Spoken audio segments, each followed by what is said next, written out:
Now, for more on this, we're joined by CCTV's Adel Mahrouky in Cairo.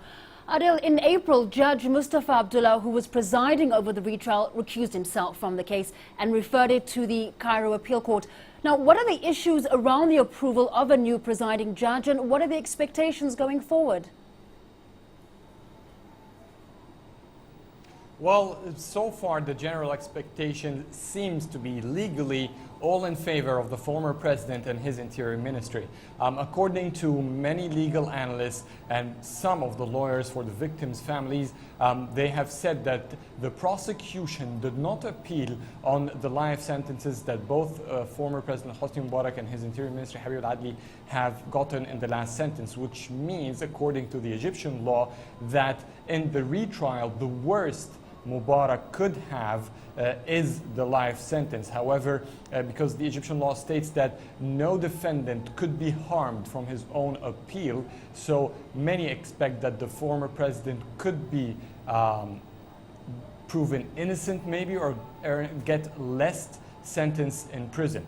However, this is all despite the fact that the new fact-finding mission that President Morsi have formed, they have a lot of evidence that should convict the former president and his interior ministry and the 6 leaders of the former interior ministry that have been proven innocent. So basically it means that the 6 leaders of the former interior ministry might be the only people who might be harmed from the reappeal or the retrial.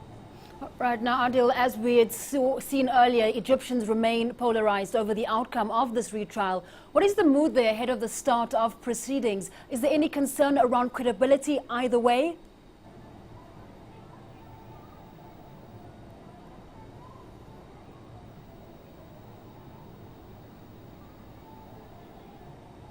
I'm not sure if Adel's been able to hear us. I think we've lost basically there is a sense of comfort. If we want to talk about the former president's supporters, they believe that he will get an innocent sentence. This is what they feel, especially that the former president have been appearing in the last retrial where the panel have withdrew from the trial. He had been very confident the first time he would appear without sunglasses. He was waving with confidence to the people who are attending the session itself. So they feel that there's a strong sense that he might be freed at last from the retrial. Specifically that the first verdict, the judge said that the former president is held responsible as a president of the country. However, the judge stated there are no evidence to prove the death of the protesters, which is in favor of the former president. But at the same time, of course, the majority of the public are quite concerned with this trial. They have been demanding that the former president would be sentenced to death. Yet it doesn't seem, or they don't feel this confident anymore. However, also there are still other cases chasing the former president and his 2 sons that haven't even started yet.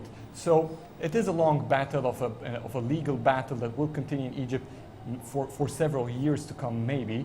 But the general sense is that if the Mubarak trial did not yield any result in favor to the public, which would basically mean accusing the former president, they believe that the revolution in general might have lost all the positive sides that the people have been trying to reach since they began in the 25th of January 2011. All right, thank you very much, Adel Mahrouky there in Cairo.